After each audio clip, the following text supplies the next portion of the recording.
Buenas tardes po, good afternoon. I wanted to discuss a new method of starting a three-phase motor.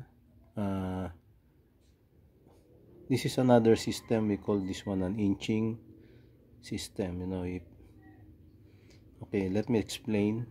If you push the start button, the M contactor will close and prompting the motor to work. Then if you remove your finger, push button will go back to its original position. It will stop. Most of this system is employed in the cranes, whilst another method, if you push the start button and release it, the motor will continue on working. So itong inching po, pag binitawan mo yung start button, titigil ang motor.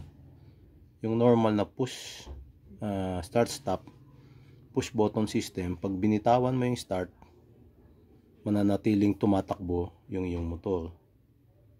So ano po ito, most of the time hindi nila nilalagyan ng stop button. So ito ba ay panibagong system lang. Sa susunod po i-discuss ko kung paano nila nilalagyan ng signaling system yung mga ganitong relays. So buenas tardes po, hasta luego, see you later.